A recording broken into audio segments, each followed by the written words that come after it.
Welcome to the Bioethics Babe podcast, where we examine the tough questions in human flourishing in light of science, faith, and culture. I'm your host, Arina Grossu Agnew. Now let's dive in.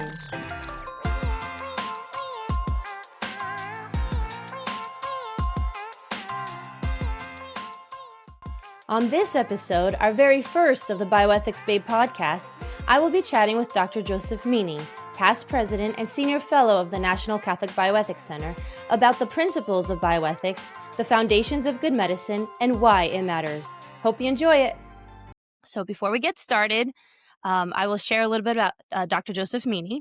So Dr. Meaney is the past president and senior fellow at the National Catholic Bioethics Center. Dr. Meaney received his PhD in bioethics from the Catholic University of the Sacred Heart in Rome. Dr. Meaney earned his master's in Latin American Studies, focusing on healthcare in Guatemala from the University of Texas in Austin. He graduated from the University of Dallas with a BA in history and a concentration in international studies.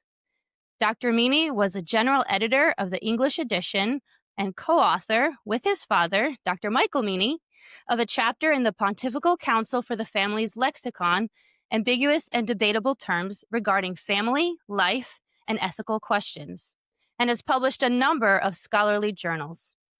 Dr. Meaney, his wife Marie, and their young daughter Therese moved to Pennsylvania from Paris in the summer of 2019. Welcome, Dr. Meaney. Thank you.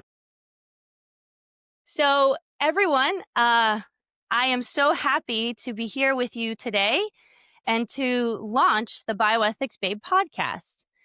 The reason that I'm doing this podcast is because I think that bioethics is a very important issue in our day, and most of us don't even know that we encounter bioethical issues in our day-to-day, whether it's questions about abortion or the pill or infertility or how to help an elderly family member who is in the hospital. We deal with bioethical questions all the time. And now my background in bioethics is I studied and I got my master's in bioethics from the University of Mary in Bismarck, North Dakota. Before that, I was at the University of Notre Dame. And I also went to the Dominican House of Studies, where I have my theology degree. But I also did my certificate with the National Catholic Bioethics Center. And so I have my healthcare ethics certificate as well. And I was able to use this in both my work at the Family Research Council, as well as the U.S. Department of Health and Human Services, and most recently with my consulting company. And so I think about bioethical issues every day. They're not easy topics, but I think that they're very important, as I mentioned. And I would love to share my love and my passion for bioethical issues with you and hopefully help you to create a bioethical framework for your own decision-making. And with that, we are not nonpartisan. Most of the bioethical framework that you will encounter in the podcast is from a Catholic perspective, but not solely from that perspective. We will have people who are representing a secular perspective that also encourages the dignity of human life. And so I want you to look at this as a way of thinking about these issues and encountering them. And so without further ado, I would love to have Dr. Meaney first tell us about himself and his passion for bioethics. Sure. Yeah. So I'm kind of international, like you, Arina. I was born both a U.S. and a French citizen. My mother's French, and kind of grew up going back and forth to Europe, which was great, and always kind of interested in international topics. That led me to Human Life International. And for over 20 years, I worked in international coordination for them all over the world. And we ran into bioethics questions everywhere. And so it became increasingly clear that I should do a doctorate in bioethics. And since we had a Rome office and Cardinal Elio Screccia had founded a really wonderful program at the Catholic University of the Sacred Heart, I went there and did my doctorate while I was working in the Rome office for HLI. And I have to say, it's very interesting to see from, kind of an academic perspective that there is probably no subject that is more cutting edge than bioethics. We're in the midst of biomedical revolution, and so many changes are happening so quickly that the ethical framework with which to make decisions is more and more important, both at the level of leaders, leaders of governments, leaders of industry, all kinds of different levels of leadership, but also down to the individual. Because bioethics is one of the few academic pursuits and topics that is going to affect every last one of us, whether Yes. ourselves personally or loved ones. These questions are very real and very, very personal. And so I think it's just important to understand what's at issue and also to understand what the church says about some of these topics because it's been reflecting on these bioethical questions for centuries. The interesting thing, of course, is that bioethics as a discipline was only developed in the 1970s. Hmm. But moral theology and medical ethics go all the way back to the 5th century before Christ, right? The Hippocratic Oath. So it's at the same time very ancient and very new. And so, could you give a definition for what bioethics is? Yeah, so essentially bioethics is a part of the the discipline of philosophy, right? So ethics, but as applied to life. And originally bioethics was created as a kind of a separate discipline from medical ethics because it not only covered what happens in healthcare, but could be even broader. So the care of the environment, medical research, scientific research, all kinds of biomedical engineering, all these different topics, and even bio law, right? So how do we create laws that govern what can be ethically done in terms of medical research, in terms of topics like abortion, like assisted suicide, like cloning, in vitro fertilization, all these different topics. So essentially, bioethics is ethics as applied to life and writ large. I mean, certainly human beings are the focus of bioethics, but there's also a significant part of bioethics that talks about how we treat animals, how we treat other creatures that are alive. No, that's very right. And basically, as you said, it really touches on so many disciplines from law to medicine. And now, of course, biotechnology, AI is the biggest thing that we will encounter. And we will have many conversations on AI and our role with AI, but also with law, for example. Should there be more surrogacy laws and laws to protect children caught in the third party reproduction, whether it's IVF or other medicines like that? Are they caught in the middle of the crosshairs of all of that? And what can we do to help them? So bioethics, as I mentioned, is everywhere. And it actually is cross disciplinary. And obviously it helps to create policies.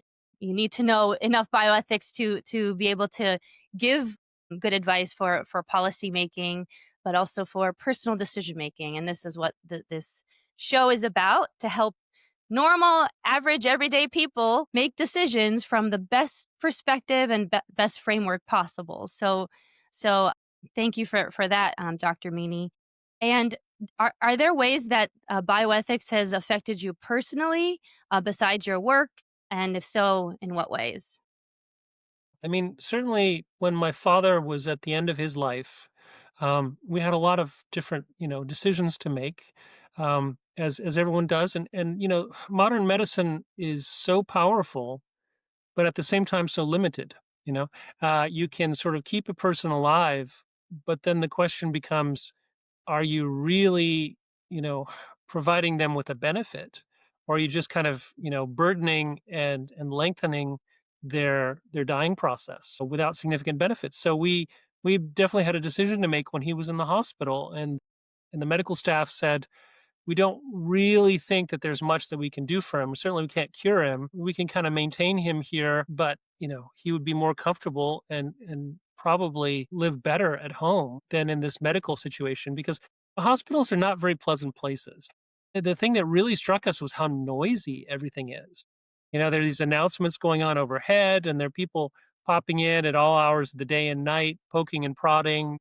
And it's just not a very peaceful, very contemplative place to be. And so we made that decision to bring dad home and to, give him the palliative and hospice care that he needed, but to really surround him with love in the last days of his life rather than to have a highly medicalized setting. And that's a quintessential bioethical decision, right? What is the best situation in terms of the interest of the patient and measuring up those burdens and benefits and ordinary versus extraordinary care. So those decisions, are very personal, and it was a very beautiful experience, but definitely one that is difficult and painful, and there's a lot of them associated with that, which is actually why at the NCBC we have this counseling service, right? This ethical consultation service where our ethicists will talk to folks and explain, what the Catholic bioethical principles are, and talk through the situation with their loved ones and say,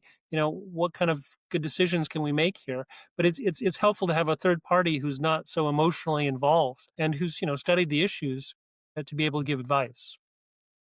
No, that's right, and I think that we need to bring back the human person at the center of medicine because I think that so much of modern medicine, especially as you mentioned in the hospitals, has gone away from that. And really, it's not about the quotas of how many patients can you get in the room or how many drugs can you sell them, right? Here we are with the MAHA movement, true health, but also what will bring people back to the center of why we do medicine. And obviously, the Catholic Church has been involved in the hospitals for centuries, but I do think that those are those types of decisions that involve bioethics. And as you explained about your father, sometimes the decision making is just what's the most calming, what's the most human thing for us to do, and what's the most natural thing for us to do. So thank you for sharing that story. Why should bioethics be important to others? We discussed it briefly, but are there other issues that you might want to give to our audience or examples of why it's important for the average listener to think about these issues and even think about a framework for these issues? Yeah, I mean, I'm very convinced that you can judge a civilization by how it treats its Mm, most vulnerable members. And bioethics is all about that. How ethics means, choosing the good and avoiding evil, doing what is good. And so with the increase in power of science and technology, there's also a huge increase in the evil that we can do as well as the good that we can do. And so it becomes even more important to do the right thing. And in terms of our laws, so, how do we treat the human embryo? How do we treat, preborn children? How do we treat the sick and the elderly? How do we treat the poor? How do we treat the homeless? There's a huge amount of bioethics that's all centered around informed consent. Do we force people to do things that they don't want to do in terms of healthcare, or do we, explain to them their options and the burdens and the benefits, the risks and the potential side effects of things, but at the same time, their possibility of healing and getting better, and then allow them to make decisions, or do we sort of impose things? So all these different questions, there really was a big thrust to create bioethics after the Second World War. So what the world was horrified to see was the medical experimentation that took place on the prisoners in the camps in Europe, but also actually in Asia. Right, the Japanese did something very similar, and there was a real sense of like, wow, we need to make sure that biomedical research is done in an ethical way, that informed consent is a paramount concern, and not just for research subjects, but also for patients in general. That medical paternalism, where the patient just is is there to obey what the medical professional tells them to do, is not a very good ethical framework in which to conduct ourselves. Yeah, when I think of bioethics and even medicine in general, it's kind of like money. Medicine can be used for good or for evil. And so we have to look at what is good medicine, what is bad medicine. Of course, we have the Hippocratic Oath that it gives us a framework of what good medicine looks like because there's the do no harm and a perspective aspect of it.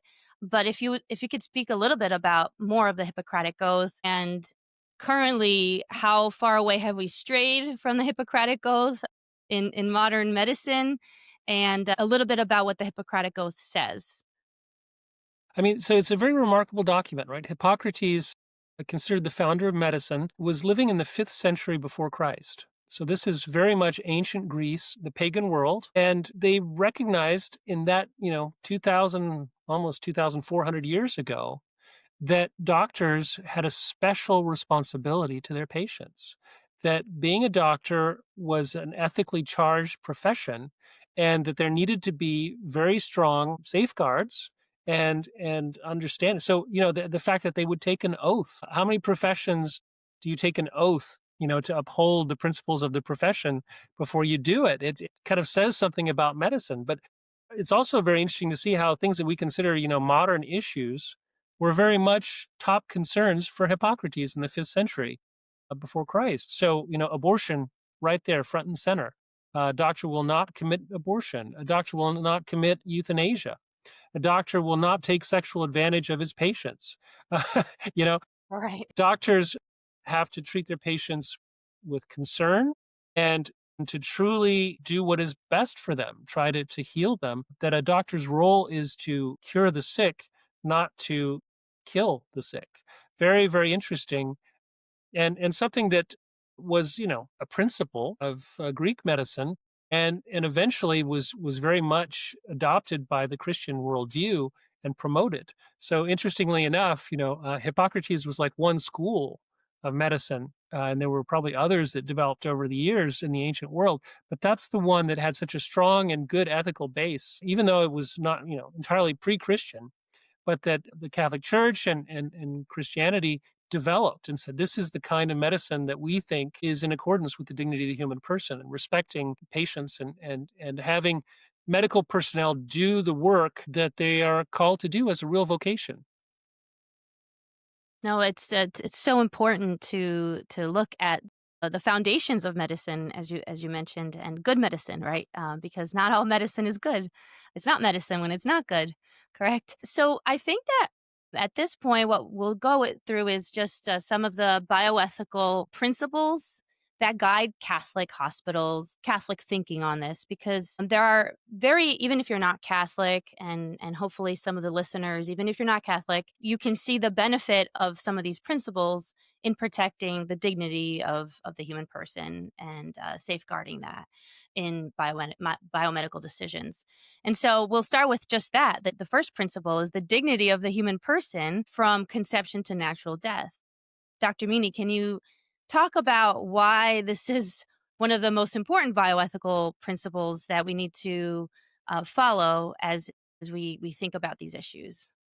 Yeah, the principle, right, that the human person has an incredible dignity that is different from the dignity associated with animals, associated with plants, and associated with the rest of creation, is highly significant. And it's a very defining principle, right? If you lose that, if you say, human beings are nothing more than highly developed animals, they don't have a supernatural soul. They don't have anything that a spark, that is different in a qualitative way from the rest of creation, from the rest of nature.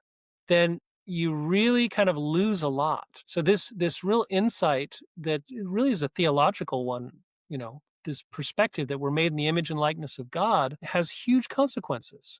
That you can't treat other human beings as means to your end. You can't be selfishly using and abusing other people because they have an equal dignity to yourself. And, that was a huge conquest over time, right? Because in the ancient world, there was this view that you had dignity and you had rights if you were free. But if you were a slave, you were literally property. You had no rights whatsoever. And your masters, your owners could kill you, could abuse you, etc., at very little consequence in terms of the law. And so the Christian insight really kind of went to the core of saying why slavery is wrong, why abusing other individuals is wrong. And so, and why is it that we, make enormous sacrifices to save people who are in danger rather than just writing them off and saying, you know what, it's going to be too costly to to save those people who are caught in the mine shaft, or in some other very dangerous situation. Instead, we're like, no, we have to go search and rescue because those people are precious. Those people have incredible worth and dignity, and so we have to go after them. So that insight that we're made in the image and likeness of God, that we have a uniqueness and a unique value that is incomparable, really, compared to other creatures, is a very, very foundational and important insight, and which has been picked up, interestingly, by the secular world. Mhm. They agree that there is such a thing as human rights. So why is it called human rights? Because it doesn't really apply to dogs and cats. right, and other creatures, it applies to human beings. And why is that? Because human beings are special. We're different, and that's something that even if you don't have faith, you can see. And, the more people reflect on that, the better. But the other thing that I think is incredibly important is St. John Paul II. And he had this amazing capacity to look at the human person and to go deeper into why is it that we are so special? Why, what does a human being deserve? And he had this amazing theology of the gift, right? That we Mhm. are unique in that we give ourselves in love, and this loving relationship we have with God, but this loving relationship we have with other people. And so the human person is not something that you can buy, not something that you can sell. Um, it's something that we give. We give ourselves away. And children, are not a right, not something that we can produce and quality control, etc. They're a gift. And so that's when you have that insight, it creates an understanding of why it is that in vitro fertilization is such a violation of the dignity of that child to produce them, mass produce them in laboratories with techs, strangers, and then to poke and prod them and throw them away and freeze them and all kinds of other things that are just not in keeping with the dignity of a human person. And it's very interesting because the church does not oppose in vitro fertilization or artificial insemination for animals. um, Right. you could clone Dolly the sheep, and all these other things. It doesn't affect, they don't have the same kind of dignity that is violated in those types of actions. But human beings are different, and therefore the rules have to be different, the ethical rules. So I think it's a very beautiful and insightful perspective. And we can go deeper and deeper and deeper into it. So St. John Paul II had the theology of the body, where he was just talking about how our bodies are made for love and they're made for each other. And, it has huge consequences in terms of marriage. Why is it that men and women get married and that's it? Well, because their bodies are made for each other. And what are they made for? Made for new life, made for creating new life and children. And so, there's a reasonableness and a naturalness to all this that is wonderful. And you can just see how we have been incredibly well made for each other. And when one is well treated, when people treat each other well, it creates, a beautiful civilization. We call this civilization of love, a culture of Right. life.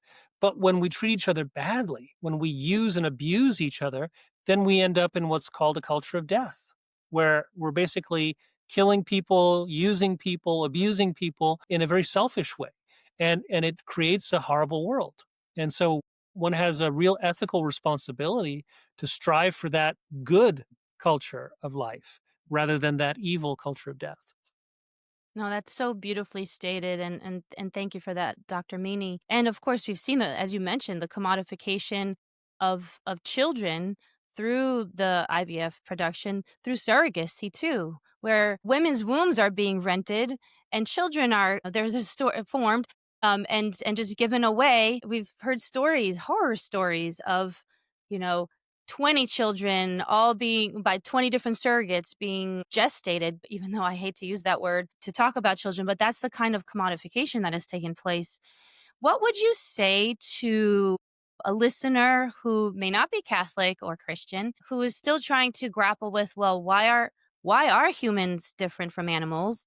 Obviously, there's a dignity and a sanctity that animals have, or even plants and the environment. But what would you say to that person who doesn't have this kind of background in terms Yeah. of this beautiful dignity of humans that is different from animals or plants? I think something that many people will identify with is our sense of justice. If we are badly treated or if we see something really wrong happening, there's something inside of us that rebels against it. It's like, Mhm. they shouldn't be massacring those people. That person should not be cheated or, treated in such a terrible way. And why is that? Why is justice such a inner thirst that we have? And why is it that human beings have this quest for meaning. Our Pope Leo the 14th likes to quote Saint Augustine as a good Augustinian, but it's an incredible insight of Augustine, right, in the fourth century after Christ, where he said, our hearts are restless. We're restless beings until we find God and we can and we get our answer. And C.S. Lewis talked about this as well. I mean, human beings tend to have this sense of incompleteness. We don't feel like this life is enough, and a lot of people just rebel at the thought, gosh, when I die, is that it? There's nothing after this? It just feels wrong. It feels like we're created with this incredible longing for something else.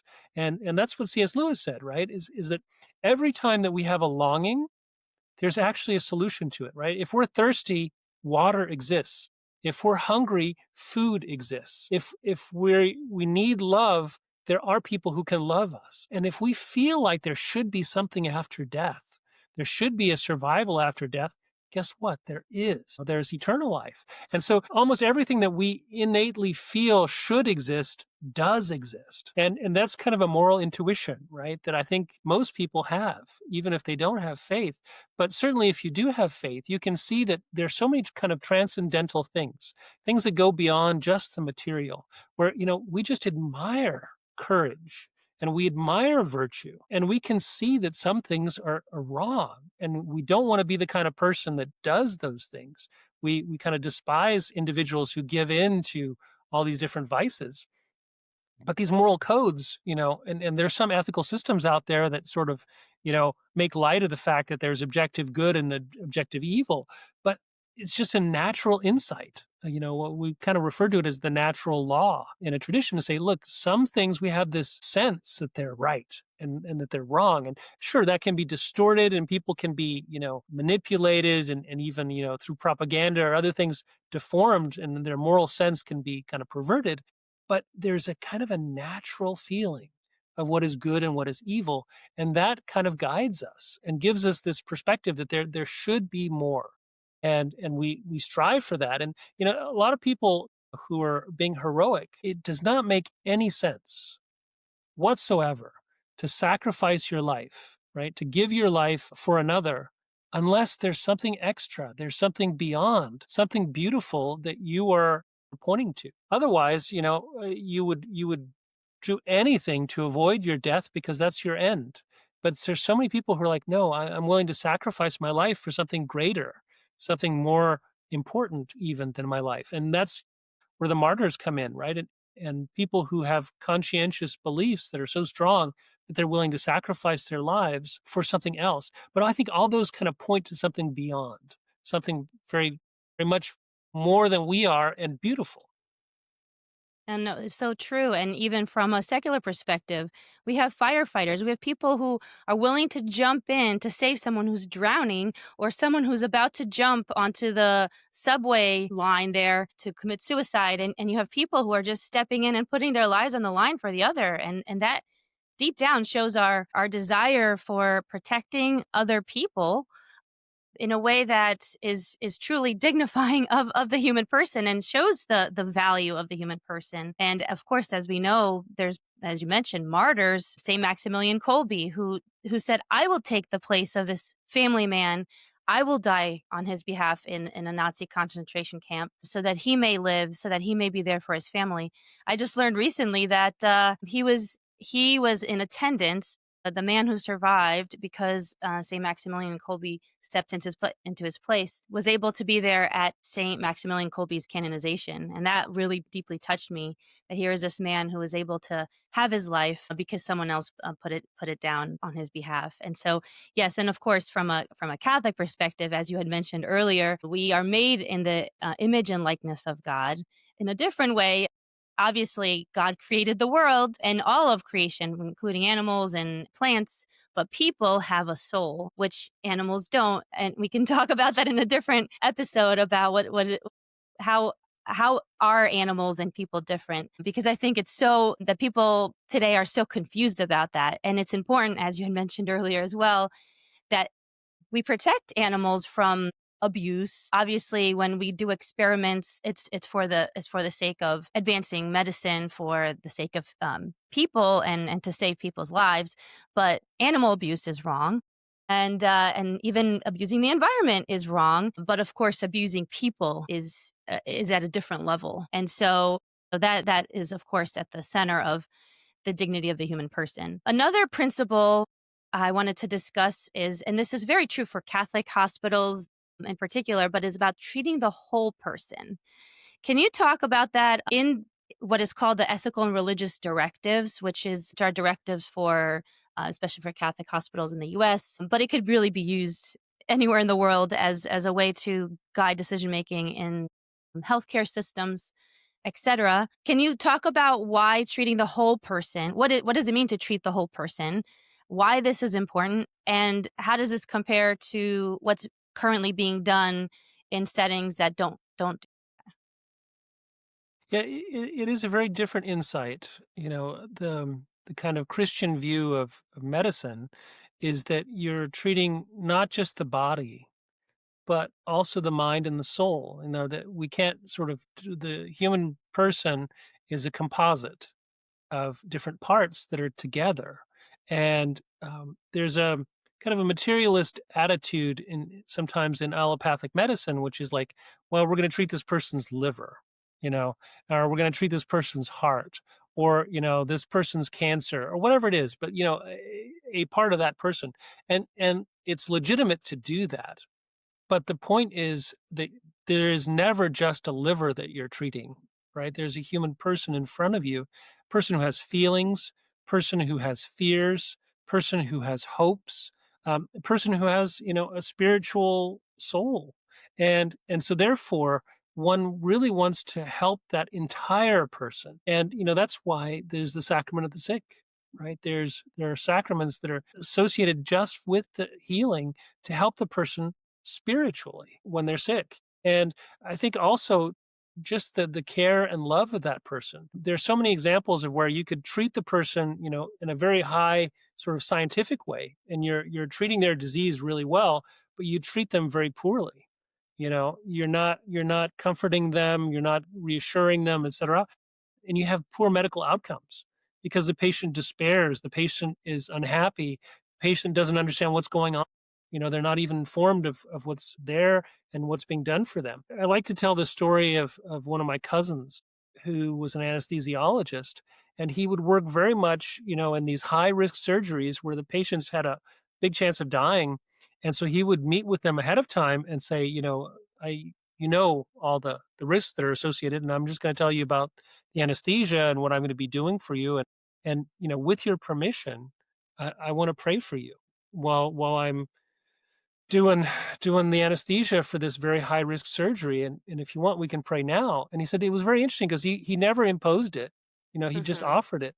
He says none of these people who were facing death ever refused to have their doctor praying for them, and it seemed to give them a Wow. lot of peace and a lot of hope.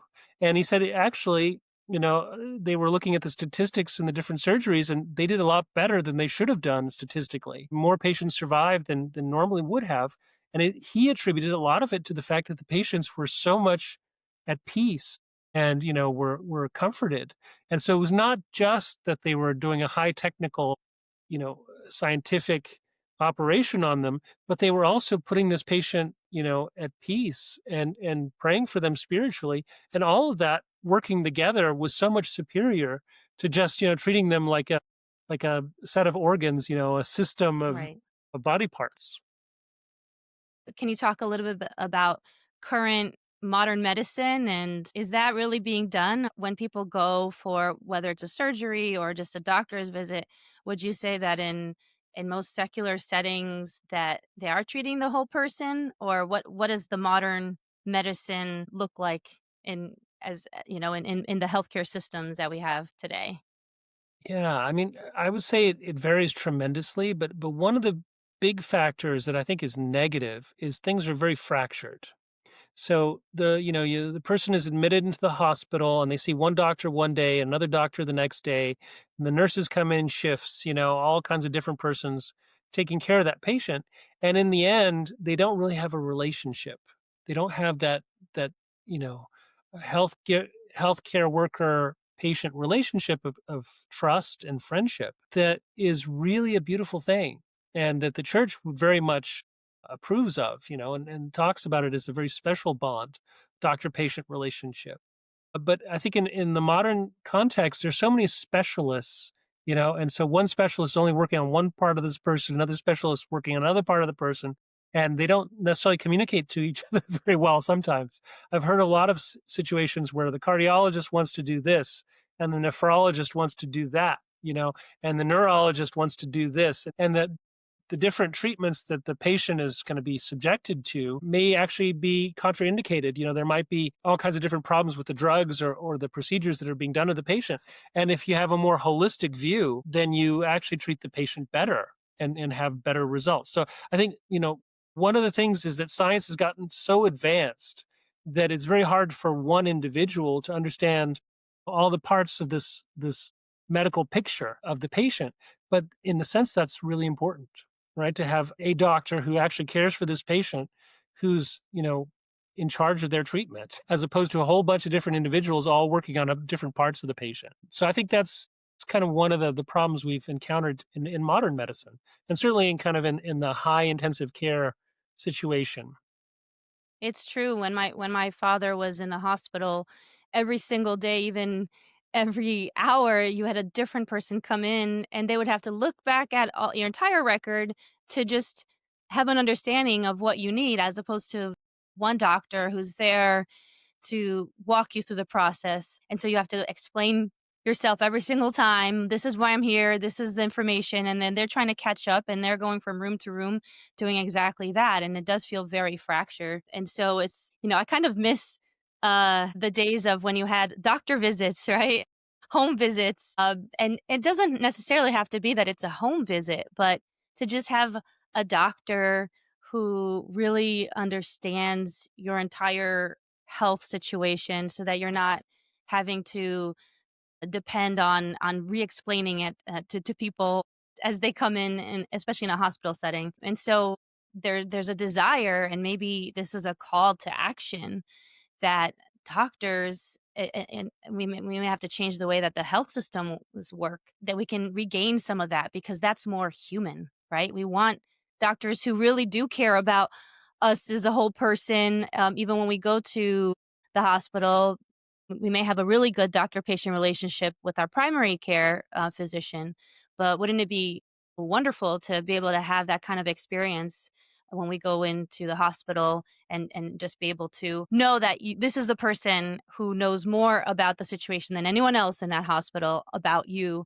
And so it's important to treat the whole person, and it's important to be with a person who actually understands you, and really your background, your health background, more than just whatever notes were put in the system there for a doctor to read in a few minutes before seeing And you. I would just add, right, that's why it's so important to have patient advocacy, to have loved ones who are actively involved in the treatment plans of their parents or their grandparents or their spouses or whoever it is that's in the hospital, because they truly love that person, and they're trying to do what's best for that person.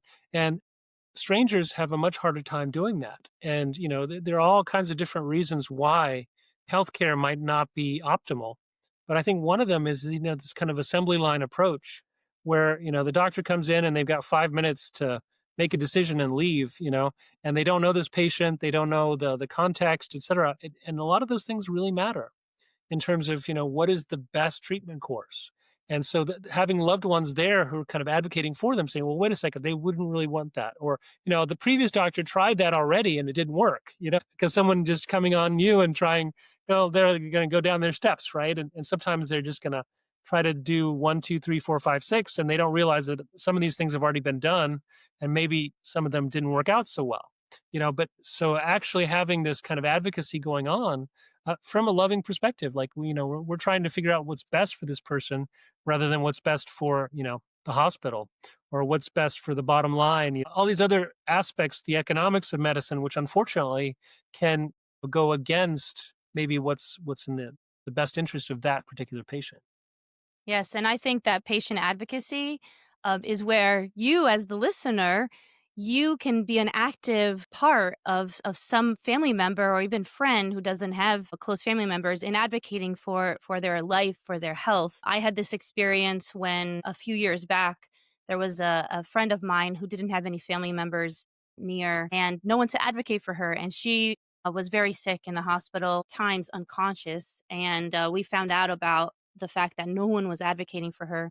Drove from the DC area to New York to be with her, and to advocate for her. And I will tell you that it made a difference because the doctors and the nurses, even the most well-intentioned ones, will just kind of go through whatever, just whatever they can. But when you have someone there advocating for that person, it totally changes their relationship with that person. And so it's very, very important that whenever you have a member of the family in the hospital, that someone becomes an advocate to help make sure that the right decisions are made in the best interest of that family member.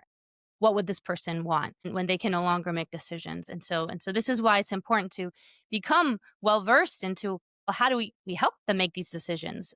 If you don't have to have a medical degree, you don't have to have a medical background, but these conversations hopefully will equip you to be able to help others and to help yourself in making decisions. Now, we talked about the do no harm principle, which is the next one I wanted to discuss, and the Hippocratic Oath. If there's anything else you wanted to add about the do no harm principle, obviously it's a very big one in Catholic bioethical principles.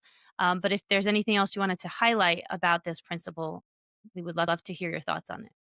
Yeah, I mean, it's kind of a little bit commonsensical, but very, very important nonetheless. I mean, if you can't heal a person, if you're incapable of curing them, and in some circumstances, right, their conditions are such that we can't really cure them. One thing that we can do is to care for them, to provide them with some things that are beneficial, some things that are, useful, and to try and do all that can be done. And so the key there is to really try to avoid what is counterproductive, try to avoid what is going to make them worse, and to see, because there's always something that can be done, even in the most desperate cases, when there's no way to save the person's life, but there is a way to make them more comfortable. There is a way to try and support them, and to really give them as much as we can. So that's another principle, right? You can never be required to do something that is impossible. You can only be required to do something that is possible and that is available. So in some sense, like, modern medicine and science and technology have gotten so advanced that people expect miracles, right? They expect, oh gosh, no matter what, we're going to be able to save this person. And, as good as modern medicine is, and as good as, all these new achievements are, there's no way. I mean, death is still with us. There's no way to prevent it 100%. And so what can we do, and what can we require people to do? And that is simply to do the best that they can, and the best for the patient, and not to do things that are counterproductive, things that are going to make them worse. So it sounds very simple, right? And very obvious, but it's not actually. There's a story of Saint Padre Pio, and he opened this hospital, and at the entrance, he gave a speech to the doctors and nurses in the opening ceremony and said, "This hospital is for the patients. It's not for the doctors. It's not for the nurses. It's not for the administrators. It's for the patients. We're here to help the sick people." And again, that sounds really obvious, but there are a lot of healthcare institutions that don't function that way. They function because they want to make a profit. They function because, they're going to schedule things that is more convenient for them rather than more convenient for the patient.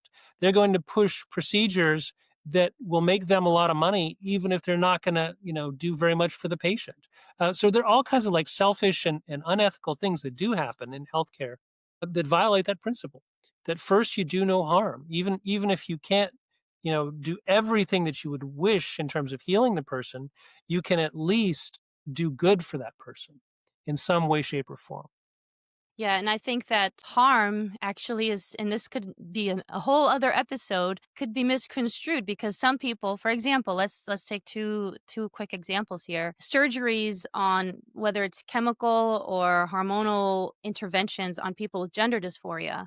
Or, for example, someone who says, it is my wish to be euthanized or to commit assisted suicide. And so some people say, well, that's not harm because this is what they wish, even though we know that you can never harm yourself. And obviously, assisted suicide or euthanasia is deliberate killing of yourself or having someone kill you, which of course is harm. And then, of course, with the transgender issues, cutting off body parts that are fully healthy and functioning is harm. And so I think that there could even be a debate. Well, what is harm? What is not harm? And we can have a whole show. But if you can speak a little bit about this in terms of how to even decide, well, what is harmful? What is not harmful? What is helpful to the patient versus harmful to the patient? What's involved in that decision making? Yeah, it's true. I mean, essentially, when you're harming someone, you are in some way destroying them, some way mutilating them, some way, contributing to their deaths that are easily preventable. There's definitely a notion of, there's a harmony to the human person, to the human body. And when we're sick and ill, we're out of harmony. And, our parts, our organs, our mind in some sense is not working the way it should be working.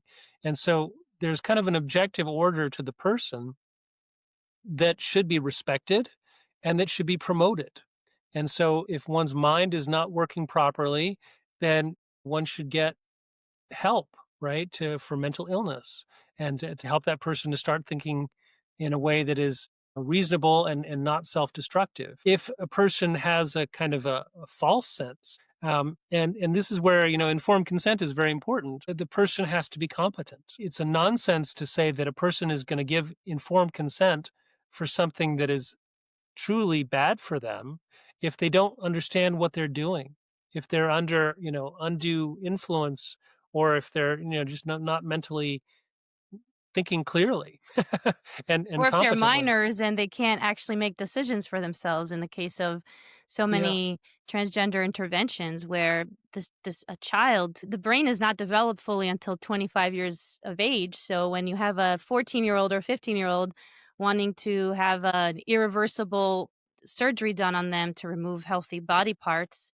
they don't have the mental maturity yet to make such a permanent decision. And so the adults in their life have to protect and safeguard their own health and safety, right?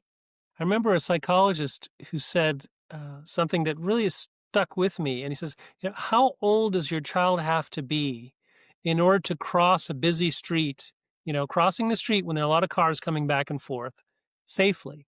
So essentially, they have to look right and they have to look left. They have to judge the speed of the cars to see if they have enough time to cross the street. And the estimate is for the average child, it's about 14 years of age before they can very consistently make the right choice. Because up until that time, they're just not quite developed enough cognitively to judge the speeds of the cars and to, sometimes kids also have this kind of immortality syndrome, right? Where they think that nothing bad can happen to them. And unfortunately, that happens to a lot of teenagers. They just think they're going to live forever and somehow, bad things happen to other people, but not to them. And they can take terrible risks when they're driving or other things, and they'll come out okay. And of course, unfortunately, that's not how it works. So when I was thinking about that, right? So 14 years old before they can safely cross a busy street, you should think about that in terms of other decisions that these children are making. you know, how competent are they to actually make these decisions if something as simple as that is complicated and difficult for them? I thought that was an interesting insight. Yes, and of course, to buy cigarettes, 18, to drink alcohol, 21. And of course, hopefully we'll be able to have some detransitioners on the show to talk about some of the issues that they went through, and especially when they made these decisions when they were teenagers. But as we know, a lot of people with gender dysphoria desist after puberty. And so just letting the natural process take place of puberty, and many of them don't have gender dysphoria after they go through the natural process of puberty. But I don't want to get too far off track here. So I'll get us back on track with another principle, which is that the ends don't justify the means. And this is a big Catholic principle. Could you please describe what this principle is, Dr. Meaney, and why it's so important in decision making? Yeah. So, from a Catholic moral perspective, and really from kind of an objective moral perspective, for an act to be good, all the different component parts have to be good. So, you certainly have to have a good goal. But not only that, you have to use good means to arrive at that good goal. Everything in terms of your intention, but also the means that you use and the circumstances around it as well should be good. Otherwise, you vitiate that. So, a good example is, if I want to, find money for my family to support my family and to give them a good life, etc., that's a good goal. That's certainly praiseworthy. But if I go and kill somebody to steal their money to bring it back to my family, I've obviously done something very terrible for a good purpose. And these types of things are out there all the time. So unfortunately, kind of a consequentialist or utilitarian perspective says, look, if I have a good goal, I'm going to make the world a better place. I can do all kinds of evil things on the way there, as long as, the good outweighs the evil in some weird sense.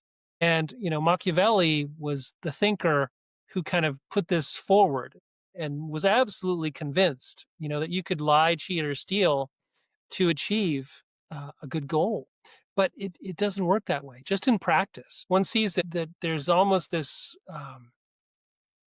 degradation that happens as we do evil for a good goal. The good goal just keeps receding further and further back, and the evil just grows and grows and grows, and people justify more and more bad actions in terms of a goal. One can see this in warfare. You might have a just goal in terms of the war that you're fighting. You're trying to defend your country from invasion or something else. But as you're killing people and the brutality of war just piles up, the temptation is huge to say, oh, well, we're going to start executing prisoners. No, we're going to start using poison gas, and we're going to start dropping nuclear bombs. All kinds of Right. terrible things happen. And like, but they justify it in terms of a good goal. Like, well, we need to stop, this bring about peace, right? Everybody wants peace, but you can't use any kind of means to get there. So it's a very strong and good principle. Holds the line saying, look, for an act to be good, all of its component parts have to be good and not just the goal, because the means are just as important. And we have to truly be virtuous at all these different levels. Otherwise, one ends up getting ensnared in evil, even with a good goal, and it kind of makes the whole thing collapse.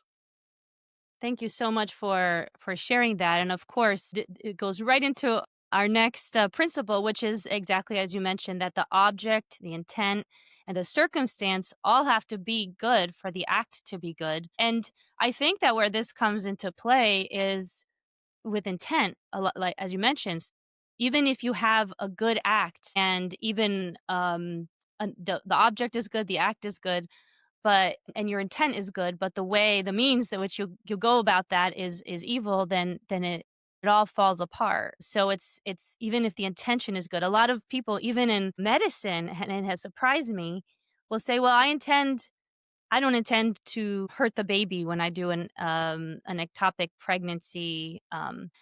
But if you, for example, use methotrexate, which is a drug that you directly inject into the baby, your intent is not to your intent is to save the mother, but if the means of it is not good, then the whole entire act is unethical. And so I don't know if you have any other thoughts about that as well, especially on intentionality, because I feel like with modern medicine, so much of it is based on, well, my intent is not to do this or that, but then the act itself or the means to that is not good.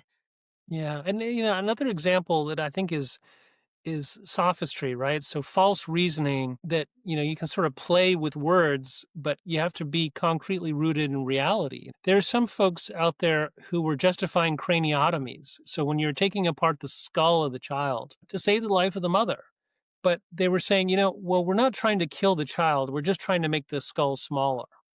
Mm, Yeah, but you know that making the skull smaller is going to kill that child. So, you can't just say my intention stops at making the skull smaller, and I don't intend the death of that child. right. You know what you're doing. And so sometimes there are word games that get involved in that. But I think the other thing too, and everybody realizes this, we see this, right? Somebody who is trying very hypocritically to get good publicity. They're, contributing money to a homeless shelter, and they're going out there and getting all the publicity that they can, et cetera. And they're trying to, you know, basically get a position or get ahead or whatever else. They're not doing it to help the homeless people. They're doing it to help themselves, right? There's a Hmm. kind of a selfish intention that's at the core of it, and they're not being selfless. They're not being loving. They're just saying, well, I'm going to use the fact that it's admirable to help these people to get ahead in some other way, and we can all see the hypocrisy in that and say, well, wait a second, is this person truly doing good for the sake of good, or do they have kind of a perverse intention there where they're just trying to to make it seem that they're doing something good when actually their heart isn't really in it. They have a more selfish motivation. And that's a perfect example where the opposite of my example before, where the intent is bad, the intent is self aggrandizement, even if the object or the act itself is good, which is giving money to the homeless. And so this is where we see that the object and the means to it and the act and the intent all have to be good for the act, for the entire thing to be good. So I would like to go on to the next principle, which is the principle of double effect. Why is this important in ethics? And can you please explain what the principle of double effect is and why, even especially for Catholic bioethical principles, why it's so important? I mean, essentially the principle of double effect is very, very important because in medicine and in science, et cetera, frequently you have these trade-offs, right? Where there's a good effect and there's also a bad effect. And you're not 100% sure sometimes, if you're going to be healing the patient or if the patient's going to die. The side effects are going to be worse than the positive effects.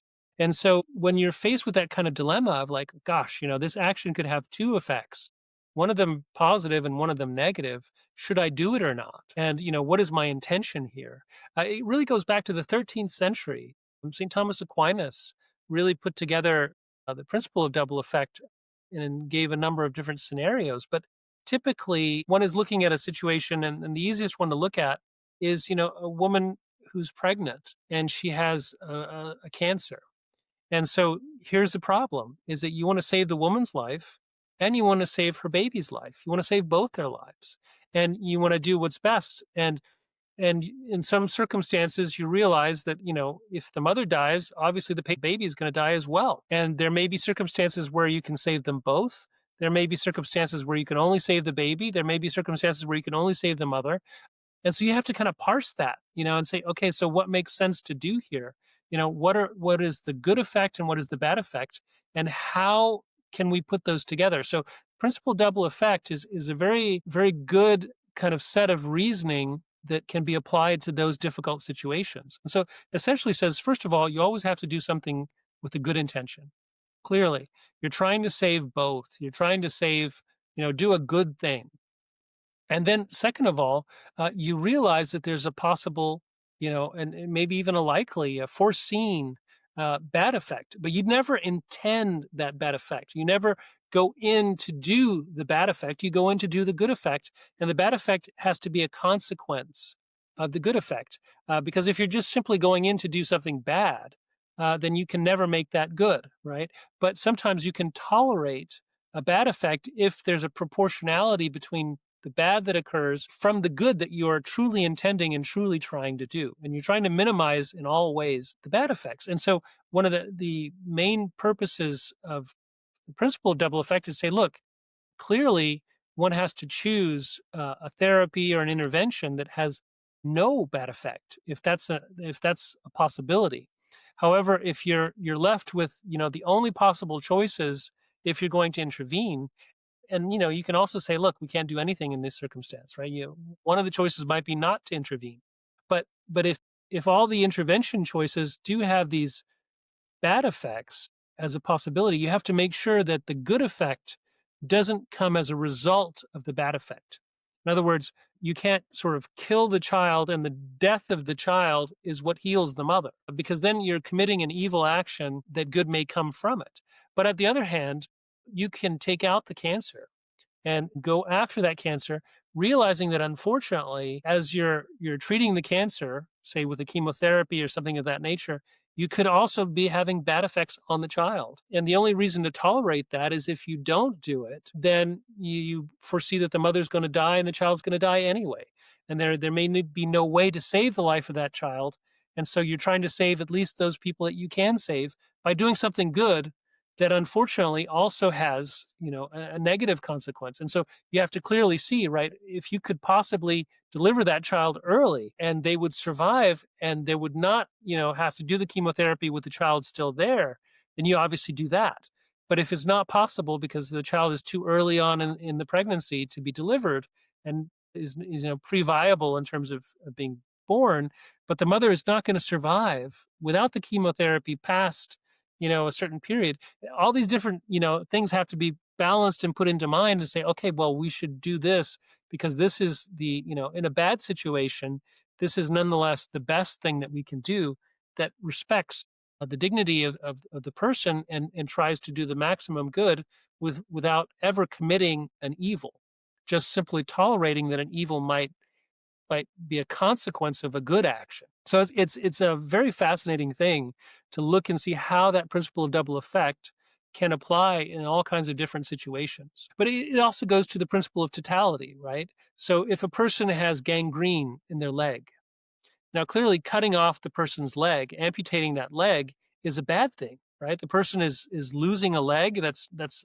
a negative. On the other hand, if you don't do the amputation, you can foresee that person's entire body is going to be affected and they're going to die. So is it better to do the amputation and save the person's life, or not to do the amputation, which is a bad thing? It is mutilating that person's body, but it is saving the person's life. So the principle of double effect would fit there, saying, okay, well, it's not our intention to do evil. Our intention is to save the person's life, and it's a good thing to get rid of the gangrene. Unfortunately, there's a bad aspect of that, which is they lose the leg. But there's a proportionality there, and so it fits. And it's not like we're intentionally going after the person's leg. We try to save that leg if we could, right? If there's a way to treat the gangrene without amputating, we would do that first. So it's quite a beautiful sort of way to see maximize the good, if you will, in very difficult circumstances. I think that was excellently explained, Dr. Meaney. And for our viewers and our listeners, again, when you have with the example you gave, Dr. Meaney, of a woman who has cancer and it's spreading and she's pregnant, she she can choose not to have chemotherapy, and we know, for example, saints who have put themselves on the line for the sake of someone else, of their baby. But you have a right to get the care and treatment you need. And I think the key, as you mentioned, is even if you foresee that there's a bad effect on the baby, for example, the intention is not to hurt the baby. And so the mom who has cancer, who's pregnant, can choose either to get a chemotherapy or not. Or, as you mentioned, Dr. Meaney, maybe the baby is viable and so old enough to survive outside the womb. And so maybe it's a decision about prematurely delivering the baby so that you could save them both. And so these are very personal decisions. And again, this is why we're doing this, to help you think about these things and to help you friends think about these things. And so the principle of double effect is, again, when the evil that could be foreseen, but never, never, ever intended. And so, and of course, the key is for the act to be good, for the intent to be good, and the means to be good. And sometimes it turns out that there is some bad, foreseeable bad effect. And that is why that's what's called the principle of double effect. When there's a foreseeable bad effect, but it's not intended, or is it acted upon on its own? And there clearly has to be a strong proportionality. Yes. And so if you have a problem with your big toe, the principle of double effect would not justify amputating that person's leg because their big toe has a problem, right? It would justify amputating their big toe, perhaps. But there needs to be a proportionality in terms of, is their life truly in danger? Is this you know, the step that needs to be taken, or is it wrong, right? Should we do something else that doesn't have the negative effect? But so there's a lot of moving parts there, but it is fascinating to see, right? You can, even these very difficult circumstances, you can make a good ethical choice. Yes. And you went straight into the next bioethical principle, which is that of proportionality. Are there other definitions or examples of proportionality that you'd like to share with our viewers and listeners so that they can understand how this may come into play in their life? Yeah, it's a strong sense of justice. Proportionality really means that you're keeping things in balance and that you're not going overboard in one side or another. So, you're not sacrificing something that is hugely valuable in order to gain something that is not, uh, or vice versa, right? You're not sacrificing. Well, you can do that, right?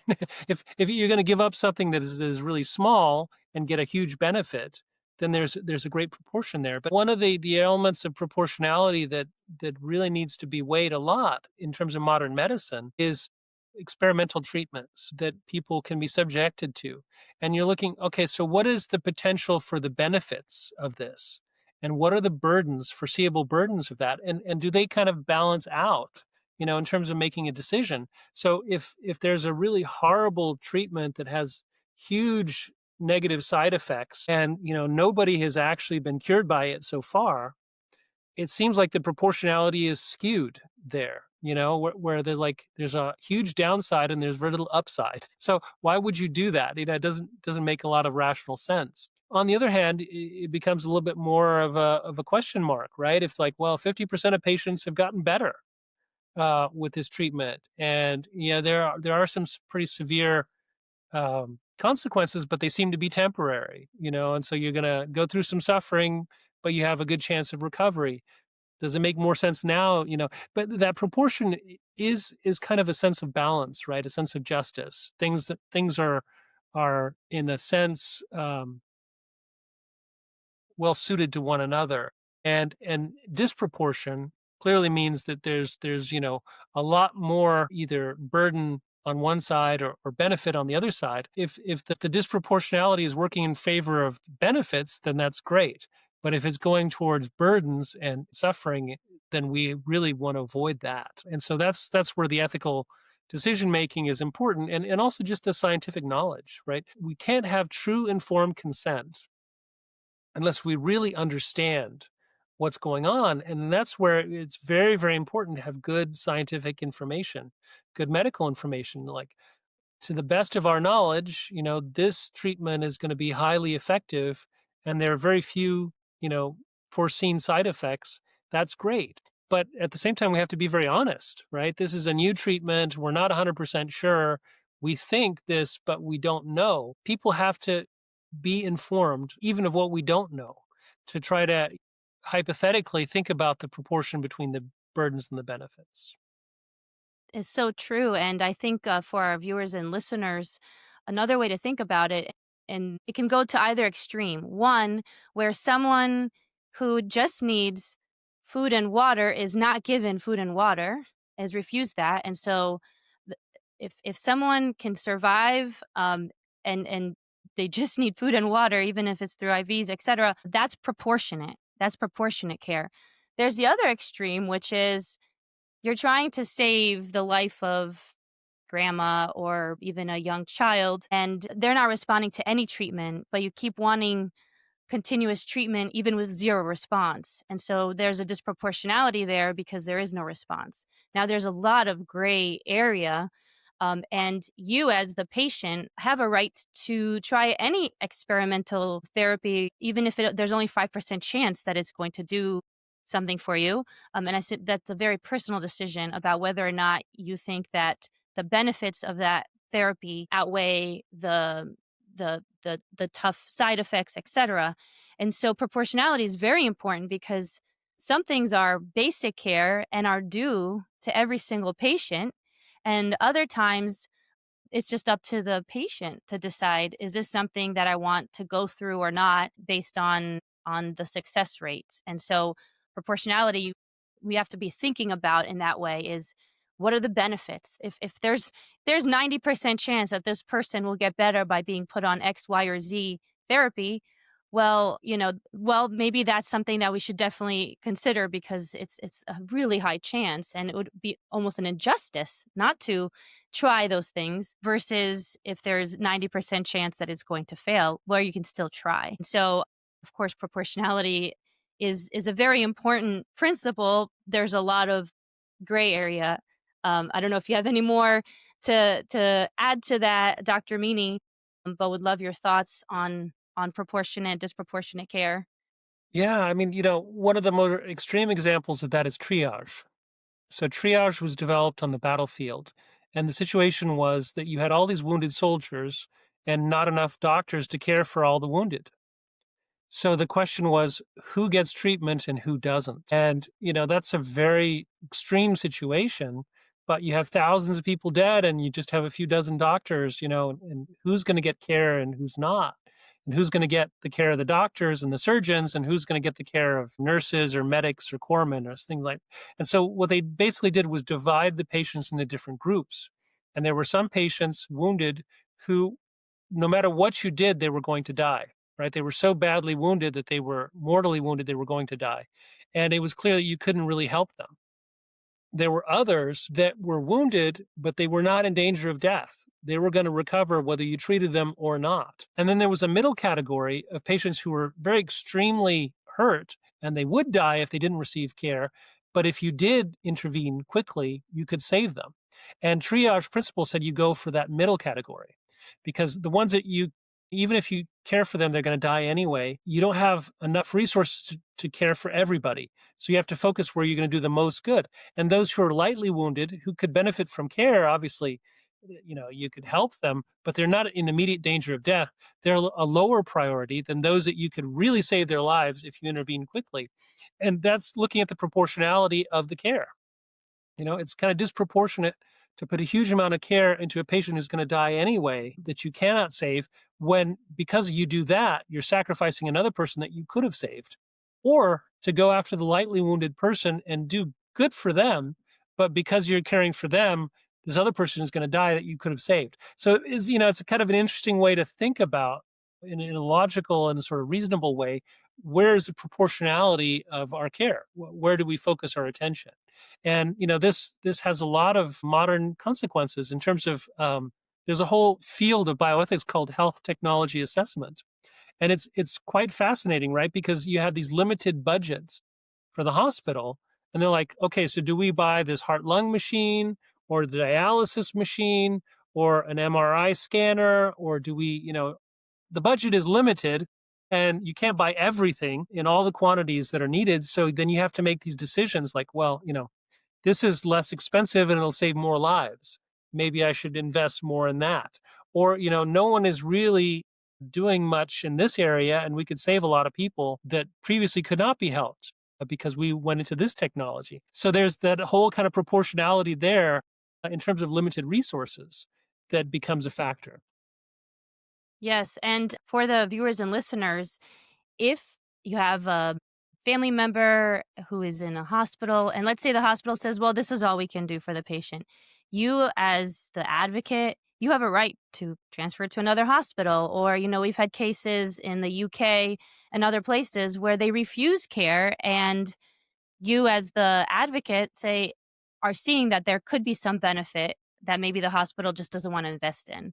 Whether, for example, there have been cases where a hospital will declare someone brain dead, or in the UK especially, there's been a few cases where little children were just no longer given care, and the parents tried to move them to a different hospital and struggle with that. So it's an interesting area, but just know that you are empowered as the advocate, that if you want to fight for the life of your child and you're in a hospital setting that is not cooperative, you have a right to find care, even if the hospital doesn't think that patient could be saved. And so that's the other aspect of it as well. And of course, there were issues when we had COVID, where obviously there were limit to resources, and so we also have to be mindful that everyone who is most vulnerable and can be saved, especially when the hospitals were filled or overfilled, would receive the care they need and that they weren't turned away. So, for example, one unethical way of saying it is, well, that person's elderly, so maybe let's just give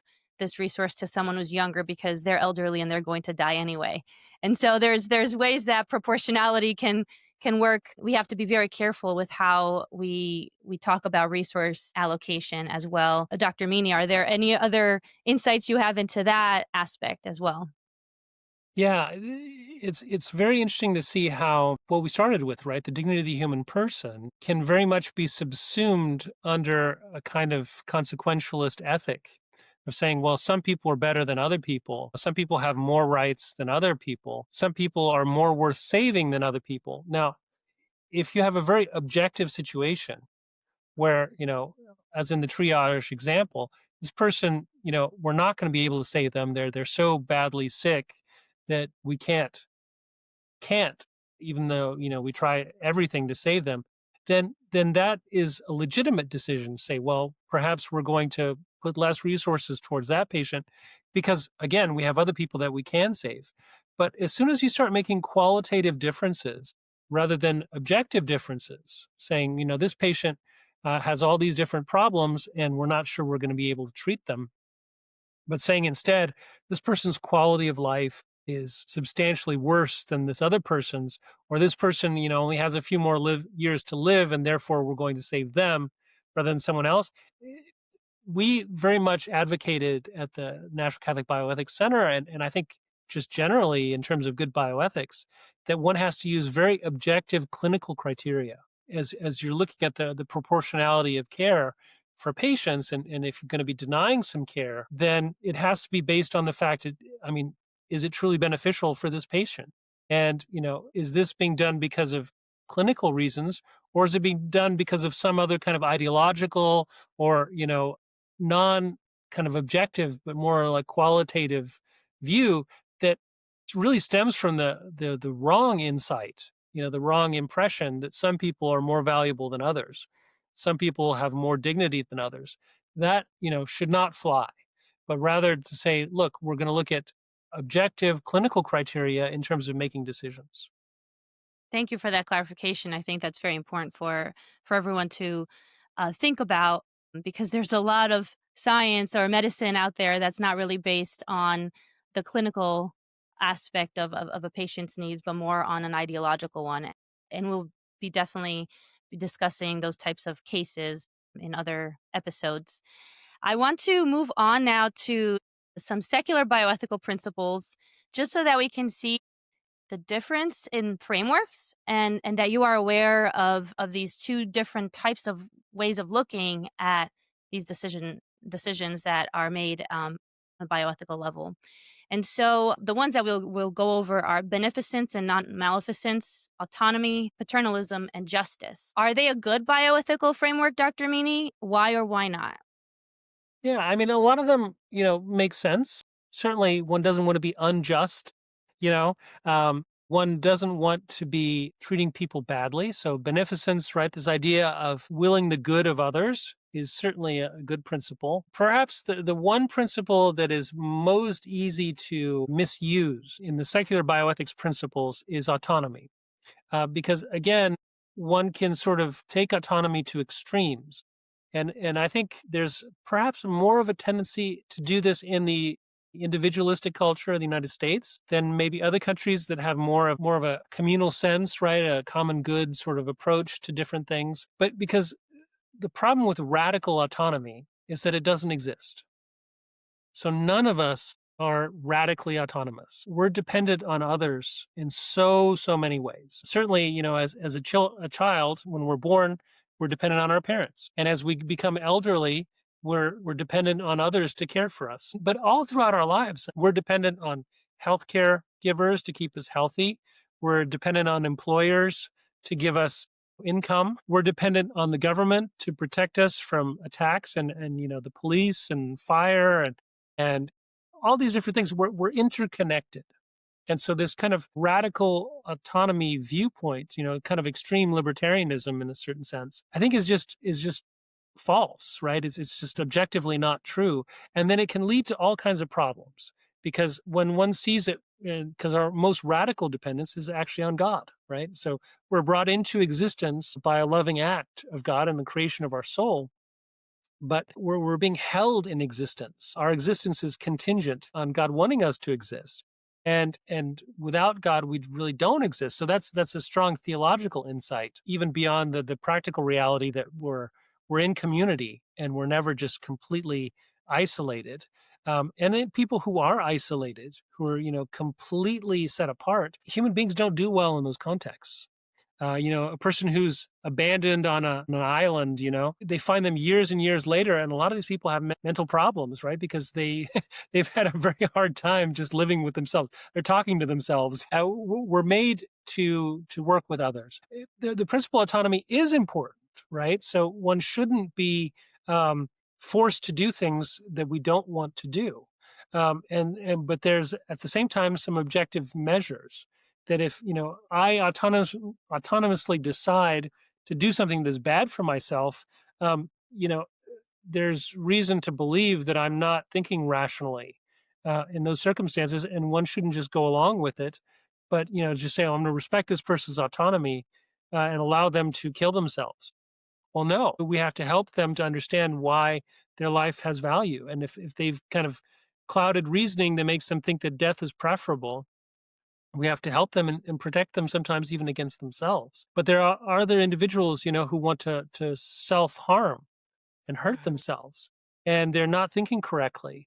And again, those people need help, not facilitation of harming themselves, but rather prevention. And that's actually one of the things that is so interesting when you look at assisted suicide is that those who are against assisted suicide say, look, if a young, healthy person has suicidal thoughts, you give them suicide prevention. But if a handicapped, ill, elderly person wants to kill themselves, you give them suicide support. And so you're clearly making a decision that, the young, healthy person, their life is valuable. But, the handicapped, elderly, sick person, their life is not valuable. And so we're going to help them end it. But that's false, right? It's a false view of autonomy. And so I think that's probably the secular bioethics principle that can most be abused if it's pushed in the wrong direction. Certainly autonomy is tremendously important, and we have to respect people's informed consent and freedom of choice. But at the same time, one has to avoid putting, overemphasis on autonomy when it pushes beyond the good and starts evil actions are starting to be justified simply because we choose to do them. Absolutely correct. And obviously, the one major example of autonomy where it goes awry is we know this when basic pro choice argument, my body, my choice.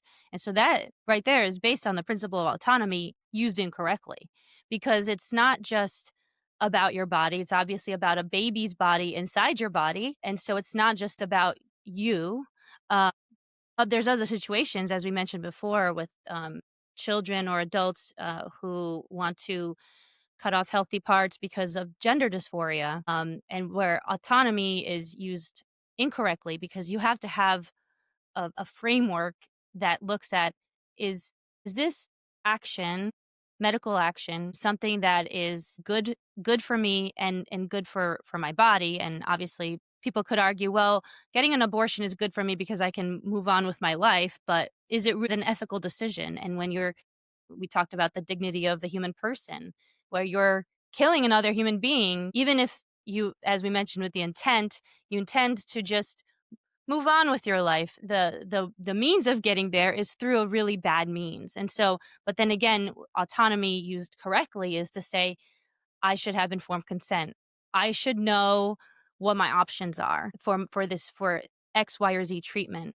And so you could see the double aspect of autonomy when it can be used correctly and incorrectly in decision making in our own lives. What about, so with beneficence, which is the modern way of talking about the do no harm, and non-maleficence in secular bioethics generally is what's good is what I choose, or what I identify as good, as opposed to what is actually good. And I think that this is where we need to discern. Obviously, wanting the good is a good thing, but what is the good, and how do we determine what the good is in medical decision making?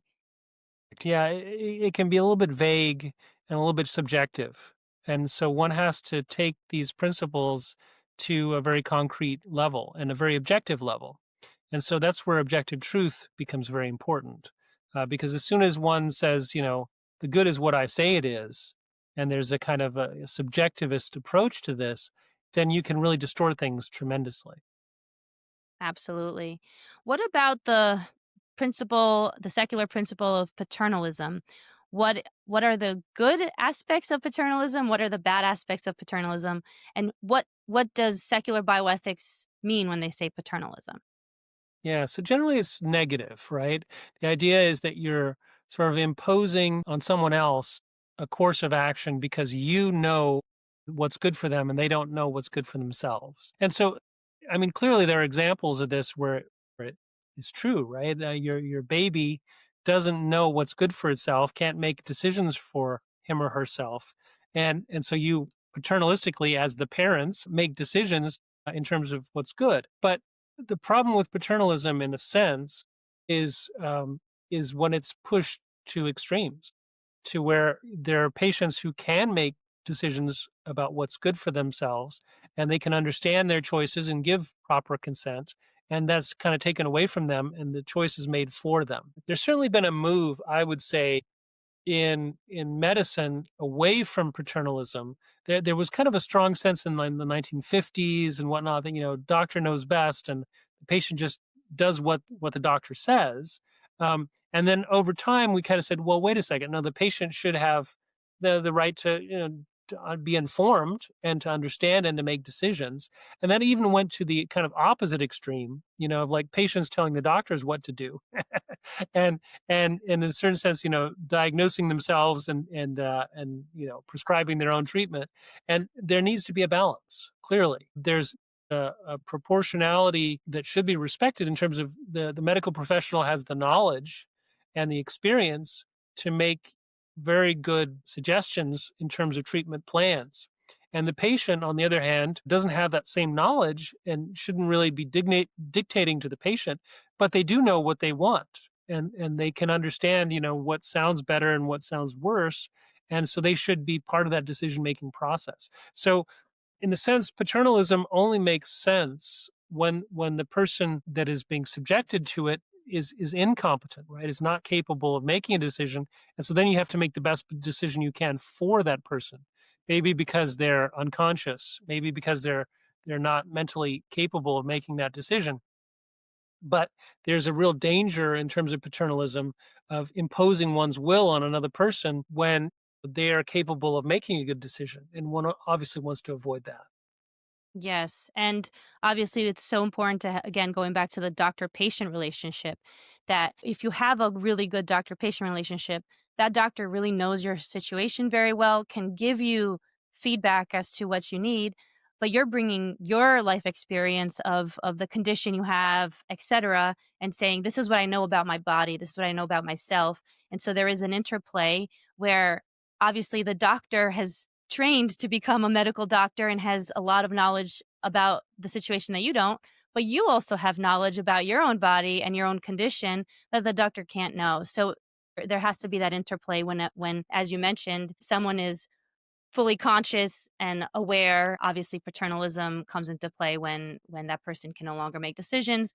But at the same time, if you are an advocate for a patient who is under that condition, then you can act on behalf of that person in making the best decisions that are for the best good, that the intention is good, that the act itself is good to help that person who may not be able to make their own decisions. And what about justice in the terms of medical bioethics?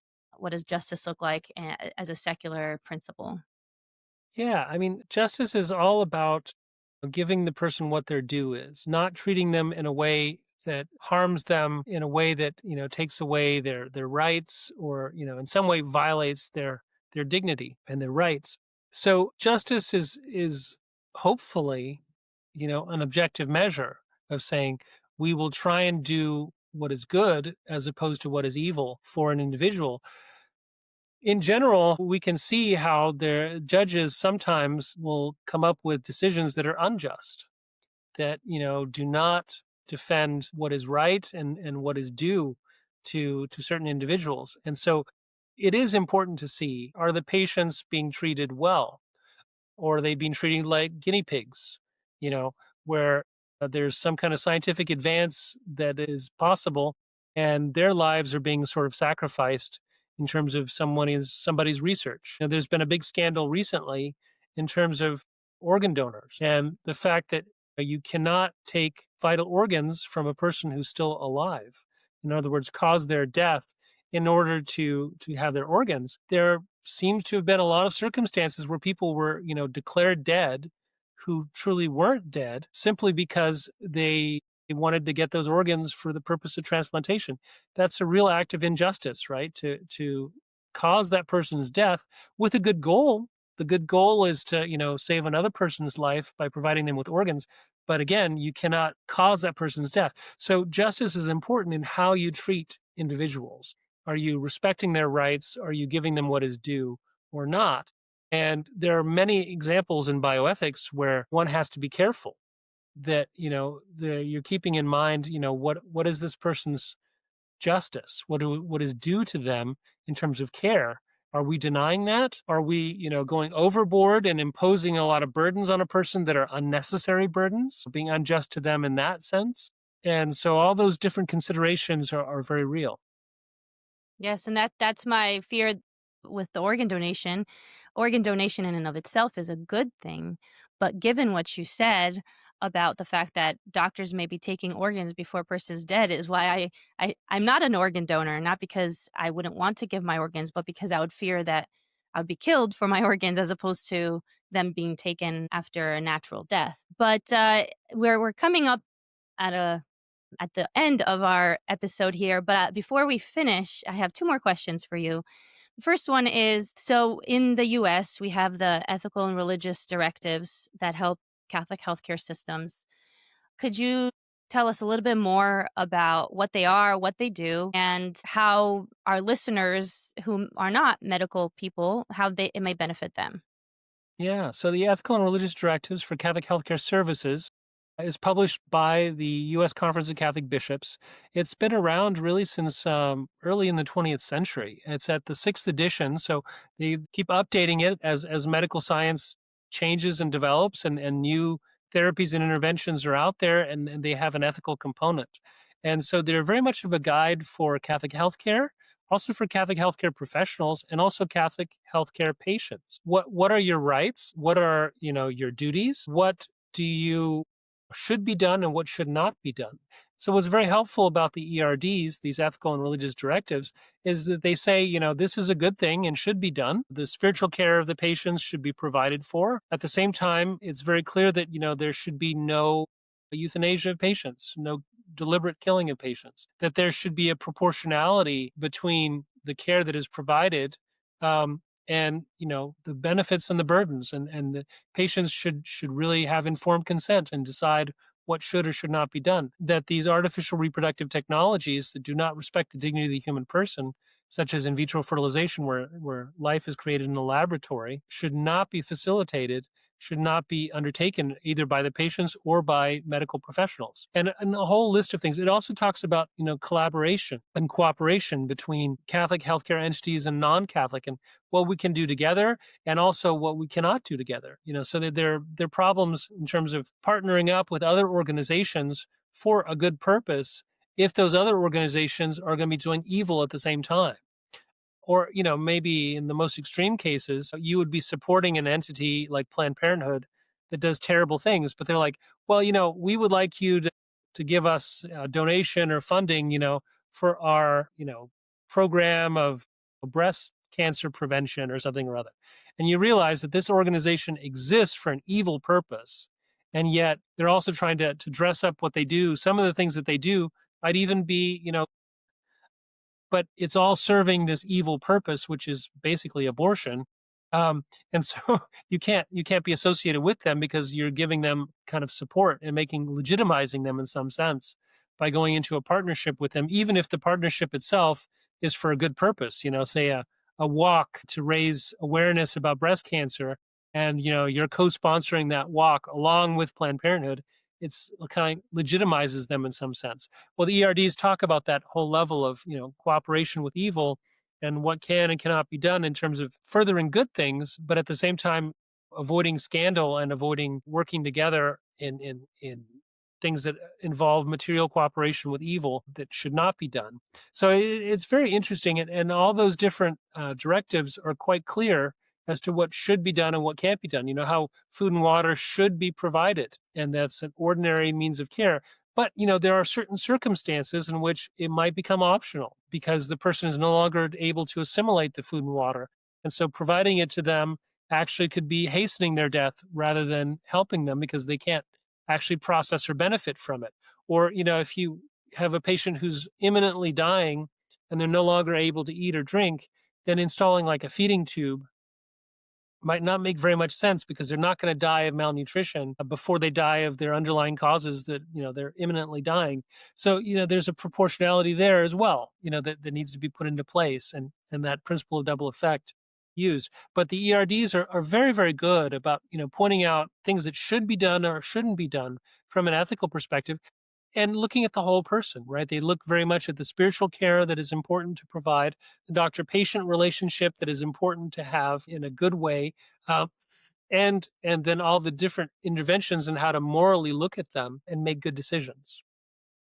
Thank you for sharing about the ERDs. We will be talking a lot about them as we encounter various case studies. Dr. Meaney, to finish us up here, do you have any advice for the listener, the viewer who may feel overwhelmed right now? This is a lot of information. Again, these are not necessarily medical people, but obviously these things are things we have to think about to help ourselves, to help our families. What kind of advice would you give them about continuing to develop their understanding of these issues and even just working that muscle, the decision making muscle when it comes to medical decisions? Yeah, I mean, a lot of it does turn around good and evil, right? Doing what is good and avoiding what is evil. A lot of it is kind of common sense in terms of, we want what's best for our loved ones. We want what's best for ourselves. How do we achieve that? How do we make sure that when we're making these decisions, they can be complicated and certainly they can involve, scientific and medical things that are kind of beyond our understanding in terms of how certain procedures are done, et cetera. But one can understand the goal and one can, understand that one needs to get information in terms of what are the potential side effects, what are the risks involved and what are the benefits, and to try and really use the common sense of, okay, well, this seems like it would be beneficial and should be done, and to understand based on that dignity of the human person, right? Is this treating human beings in a good way, in a way that respects them, or is this kind of treating human beings as objects, or in some way that's kind of just using them for some purpose that isn't really lofty and good, but rather subjecting them to burdens that are unnecessary and in some way serve other interests besides the interest of that patient. I think that perspective of the dignity of the human person is incredibly helpful because if one looks at all these decisions in terms of like what is truly serving the good of this person, what is truly respecting this person, then a lot of decisions become very clear. Gosh, killing this person is not respecting them. It's treating them like an animal that doesn't have this right to life the way a human person does. Or, if we're kind of subjecting this person to enormous pain and suffering in terms of treatments that have very low chance of success, is that really dignified? is that really, what they deserve? Or would it rather be more compassionate, more loving to say, look, we're going to try and make this person comfortable, but we realize there's not much that we can do now. And what we could do is going to be causing a lot of unnecessary pain and suffering that we don't want to subject them to. So I think a lot of it does come down to a certain attitude. And if we have that attitude and we realize that we don't know some things and we need some help and advice from those who have, gone further in terms of their scientific knowledge, but also in terms of their ethical knowledge, then we should not be completely autonomous. We Right. should try and get help from good sources. So as I mentioned before, right, the NCBC has a consultation service. When some very painful, difficult decisions have to be made, we can sort of help and assist. And we don't make the decision for you, but we kind of tell you, what's at stake here and what our impressions are. And people find that very, very helpful to have that kind of third party advice as they make the decisions, but they make informed decisions. Thank you so much, Dr. Meaney. You are the perfect person to launch us off in these discussions. I think that your knowledge is invaluable, and we are very grateful to have you on the show. Thank you all for tuning in to the Bioethics Babe podcast. Please send me your questions, comments, show ideas to bioethicsbabe.com. Thank you so much for joining us. Hey, thank you very much, Arina. Thanks so much for listening to this episode of the Bioethics Babe podcast. If you've enjoyed this content, please subscribe to my YouTube channel and your favorite podcast platform, and share with your friends and family. Also check out bioethicsbabe.com for the latest episodes and resources.